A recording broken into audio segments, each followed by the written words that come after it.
भवन्तु सुखिनः सर्वे सन्तु निरामयाः सर्वे भद्राणि पश्यन्तु मा कश्चित् दुःखभाग् भवेत्। ओम। नमस्कार मित्रों, आप सबका फिर से स्वागत है मेरे YouTube चैनल साइंटिफिक योगी सुनील में। तो काफ़ी दिनों के बाद वीडियो बना रहा हूँ मैं। तकरीबन हो गए हैं 5 महीने के आसपास, 5 से 6 महीने हो गए हैं। उसका कारण ये था कि एक मेरे साथ एक मेजर एक्सीडेंट हुआ था, मेजर दुर्घटना हुई थी। तो मैं रोड क्रॉस करने के लिए खड़ा था और एक ट्रक जो है उसने मेरे पैर को डैमेज कर दिया। तो जिसकी वजह से मेरा जो फुट है वो डैमेज हो गया था और फ्रंट फुट जो है वो एम्पुटेशन करना पड़ा उसकी वजह से। और एक हाथ में इंजरी आई थी, तो हाथ की नसें वगैरह डैमेज हो गई थी। लेकिन अब भगवान की कृपा से और आप लोगों के आशीर्वाद से अब मैं रिकवर हो चुका हूँ उस ट्रेजेडी से और आपके समक्ष हूँ फिर से योग विद्या को प्रचार करने के लिए।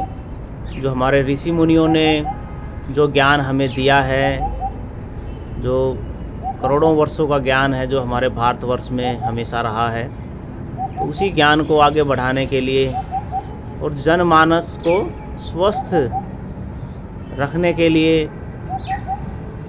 ये वीडियोज़ मैं डालता हूँ, ताकि जो भी भाई बंधु हैं, जो भी बहनें हैं, माताएं हैं, जो भी इस वीडियोज़ को देखें वो स्वास्थ्य लाभ ले सकें।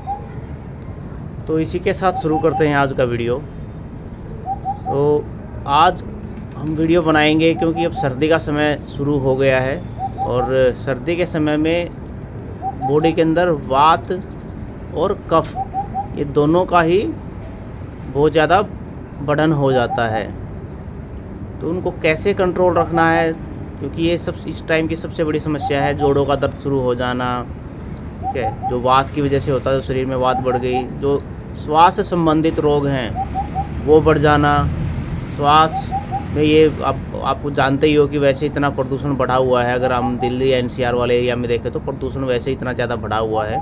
इसकी वजह से श्वास से संबंधित रोग लोगों को बहुत ज़्यादा हो रहे हैं। तो कैसे उनको निदान पाया जाए, तो उसके लिए जो हमारे ऋषि मुनियों ने जो सबसे अच्छी विधि दी है वो है प्राणायाम। ठीक है, प्राणायाम क्या करता है? प्राणायाम आपके वात, पित्त और कफ तीनों को ही संतुलित करता है। तो उसके लिए जो सबसे पहला प्राणायाम या फिर मैं उसको एक क्रिया कहूँगा, इसको हम कपालभाति क्रिया के नाम से जानते हैं। तो वो क्या करती है, वो आपके जो पेल्विक रीजन वाला एरिया होता है उसको संयमित करती है, उसके अंदर जो दोष होते हैं उनको दूर करती है। तो उसका बेसिक साइंस क्या है उसके पीछे, कि जैसे ही वात बढ़ती है तो वात का जो जनन केंद्र होता है, बेसिकली जो जहाँ पे वात सबसे ज़्यादा वास करती है या फिर पैदा होती है, वो होता है हमारा जो पेल्विक रीजन है। क्योंकि वहीं पे हमारी अपान वायु जो है वो सबसे ज़्यादा तेज़ अवस्था में रहती है, क्योंकि जो मल का निष्कासन वगैरह होता है वो अपान वायु के द्वारा होता है। और जब सर्दियाँ बढ़ती हैं तो अपान वायु कुछ कारणों की वजह से वो एक तरह से प्रकुपित हो जाती है, और उस प्रकुपन को कंट्रोल करने के लिए, उसको कम करने के लिए कपालभाति क्रिया एक बहुत ही उत्तम क्रिया है। तो कपालभाति क्रिया कैसे करेंगे जान लेते हैं, उसके बाद फिर दूसरे प्राणायाम भी जानेंगे जो हमारे जो कफ को संतुलित करेंगे। तो कपालभाति क्रिया क्या है, ये आपकी अपान वायु को भी संतुलित करेगी और साथ के साथ कफ को भी संतुलित करेगी। तो कैसे करना है इसको जान लेते हैं। कपालभाति क्रिया शुरू करने से पहले उसके कुछ नियम जान लेते हैं कि कैसे किस अवस्था में कपालभाति क्रिया करनी है आपको। सबसे पहले तो आपका पेट जो है वो खाली होना चाहिए।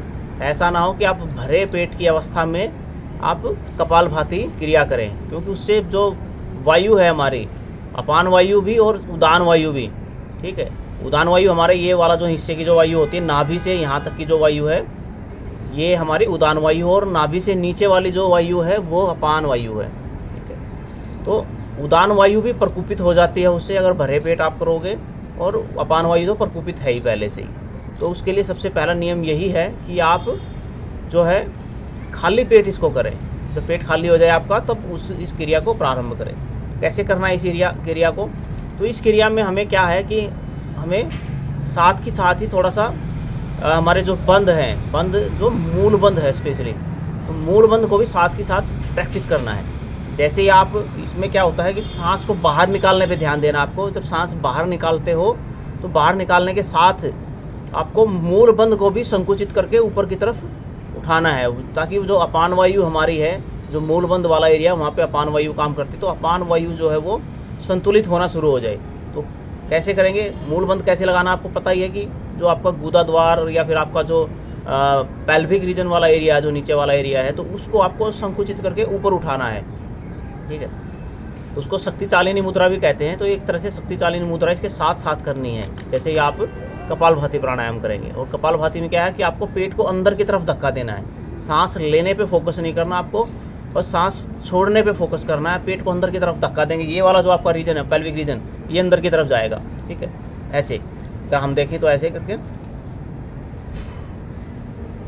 जब आप सांस बाहर निकालोगे तो ये आपका जो पेट है वो अंदर की तरफ जाएगा। ऐसे सब करने की क्रिया ये है कि पहले आप पेट पे हाथ लगा लें और महसूस करें जब आपका सांस बाहर जा रहा तो पेट अंदर जाना चाहिए।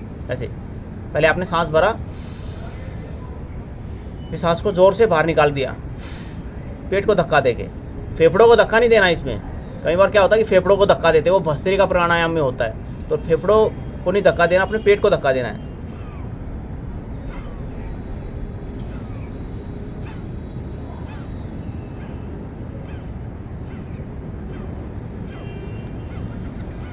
और पेट को धक्का देने के साथ में जो पेल्विक रीजन है उसको भी ऊपर की तरफ उठाना है। वो भी उसके साथ साथ ऊपर के उठाने की, वो धीरे धीरे प्रैक्टिस करने पे आएगा आपको। ऐसा नहीं कि एकदम आपको लगेगा, लेकिन धीरे धीरे जब आप कई दिन अभ्यास करोगे, सबसे पहले आप अभ्यास करें कि पेट को धक्का देके ये वाला पेट को संचालित करें। उसके बाद में जब आपको महसूस होने लग जाए, जब आप फील करने लग जाओगे, जब आंखें बंद करके फील करोगे, तो आपको पता चलेगा कि आपका जो पेल्विक रीजन वाला एरिया भी, वो भी उसके साथ ऊपर की तरफ भाव, सबसे पहले भाव लेके आने की पेल्विक रीजन का एरिया भी वो साथ के साथ ही अंदर जा रहा है, बाहर आ रहा है, अंदर जा रहा है, बाहर आ रहा है। तो धीरे धीरे वो क्रिया भी होने लग जाएगी शरीर के अंदर। इस तरीके से जैसे मैंने यहाँ पे नीचे पेल्विक रीजन वाले एरिया में हाथ रखा हुआ है,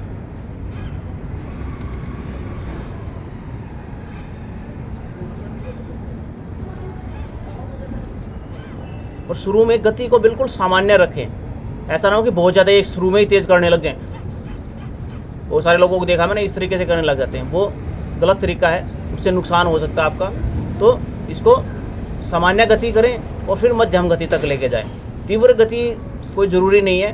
ठीक है, और इसका समय की अगर मैं बात करूँ तो समय इसमें सर्दियों के समय आप इसको लगातार 5 मिनट कर सकते हैं, 10 मिनट तक भी जा सकते हैं। लेकिन गर्मियों में इसको 5 मिनट से ज़्यादा ना करें, क्योंकि ये क्या होता है, बॉडी के अंदर एक एनर्जी पैदा करता है, गर्मी पैदा करता है, तो वो नुकसान भी कर देती है ज़्यादा अगर करने से। ठीक है, तो 5 से 10 मिनट काफ़ी है। इतना भी कर लोगे तो बहुत हो जाएगा उसके लिए आपको। ठीक है, इस तरीके से फिर से करते हैं। जैसे एक बार देख लेते हैं इसको, थोड़ा सा इसको करते हैं। ये देखो,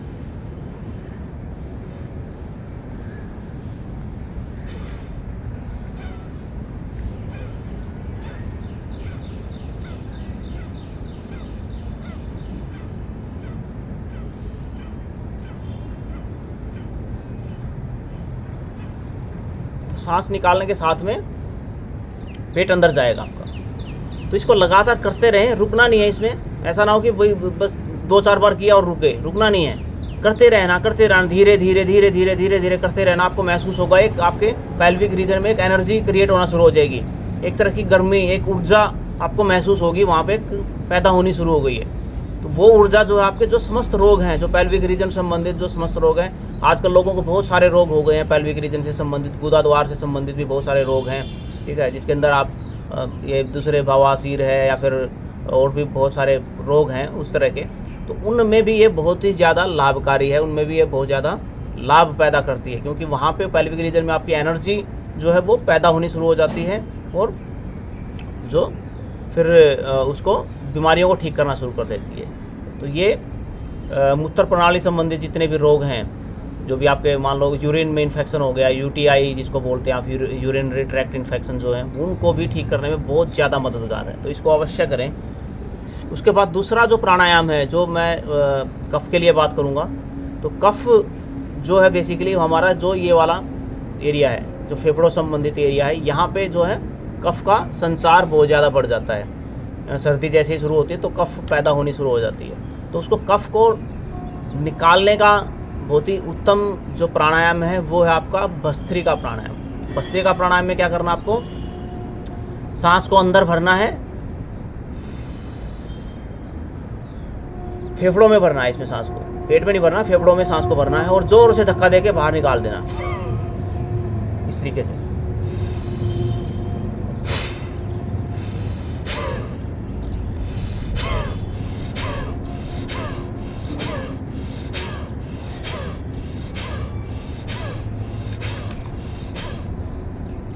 जैसे आप थोड़ी देर करोगे तो जो आपका कफ है, जैसे आपके शरीर के अंदर गर्मी बढ़ेगी तो कफ जो है वो कफ पिघल के बाहर आना शुरू हो जाएगा।